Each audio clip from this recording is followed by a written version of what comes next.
me, so after you did that, what next? Well, I really got ahead of things. Okay. After we hit the beach, we went in through France, went through the Falaise Gap, and on into Paris. And after we left Paris, of course, went to Belgium. And What was it like going into Paris? well, there was very little fighting going on. The Arc de Triomphe had some snipers in it when we went in, but there was an infantry outfit that was going in with us, and they cleaned that out pretty quick. And we spent one night at Versailles before we went into Paris. And then when we got left there, we went to just north of Paris. Let's see, or be northeast. And we stayed at the Baron Rothschild estate. He was a big wine baron in France for years.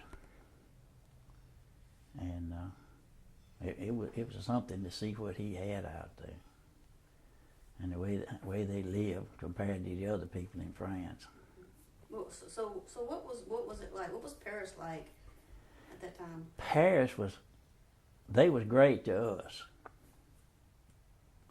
The Firestone people had a plant there in Paris, and we run up on the manager of it. He took our whole outfit and fed us one day for dinner. And I don't know what it cost him, but still, they was nice to us. And I was back in Paris 5 or 6 times after that, doing different things. And then, of course, we went right on through Belgium, and we spent the winter in the little old town of Spa, Belgium. It's on the west side of the mountain before you go into Liège. And that's where the Germans run us out during the Battle of the Bulge. We went up from there, we carried stuff up to Bastogne, and we got out of there just ahead of the Germans. But we never did go back into Belgium any distance. After, during the Bulge, it was pretty cleared out pretty quick.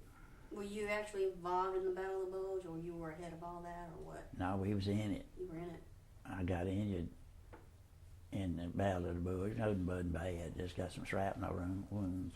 Well, tell me what that was like. Tell me what it was like. Well, I thought I was hurt bad.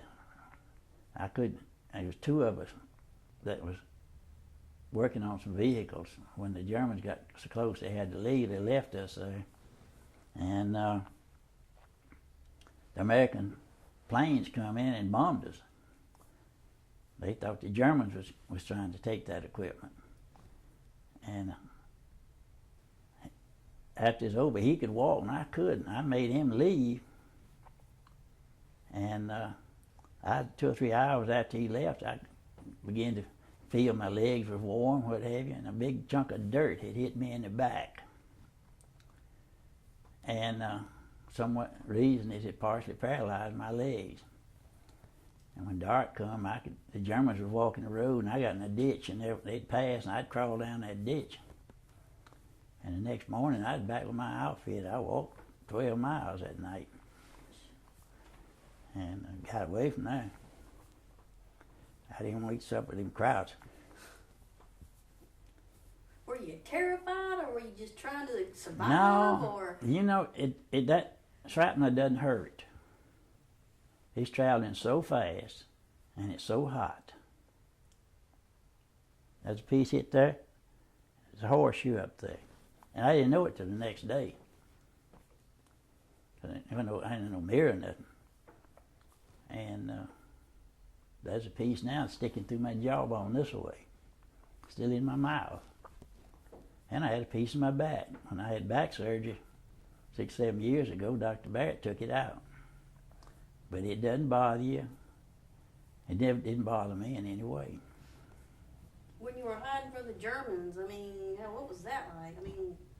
Well,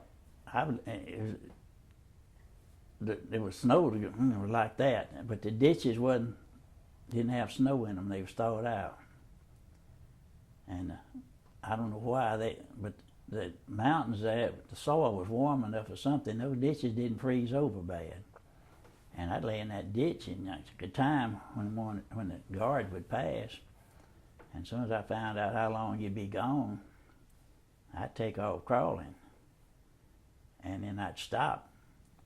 And I knew there's two of them would cross one another. And when they crossed and got a little ways back, I'd go again. And when I quit seeing them, I got them started down the road. But that's all there was to it. That's just mind-blowing. Well,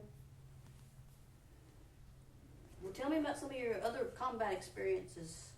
Oh, you were involved with St. Lo? No? In St. Lo. I thought you were telling me about St. Lo in there, I thought. No? We went through there. Okay. But we wouldn't, mixed up in it. There wasn't actually no battle much at St. Lo. I think you just got bombed a lot, didn't it? Mm-hmm. Well, tell me about some of your other combat experiences. And then we went into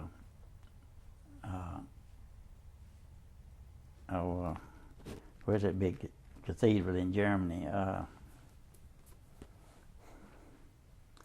one that had 15 minutes to get out of. It's on the Rhine River. Yeah, I should know. But but anyway, we was there up on the hill and watched them when they was bumming around and around it and shooting artillery, and then they made the Germans get out of there. And we left there and went down to Koblenz, and that's where we crossed the Rhine. We helped the engineers put a pontoon bridge across the river, the Rhine River, and we crossed there at Koblenz. And the town was all destroyed except one apartment house, but everything under it was honeycomb with wine cellars. And we drove 2 trucks in there and filled them up with wine. Had a good time. And when we left there, it was just, the Germans was on the run. Actually, the war was over by the time we got across the river any distance. There were so many prisoners, we just tell them to get out of your way and go on. We didn't even start picking them up. And we went into Frankfurt, and we was there about 6 weeks, and then that's when we went up to Weimar, and that was where they made automobiles. And we was there until the war was over.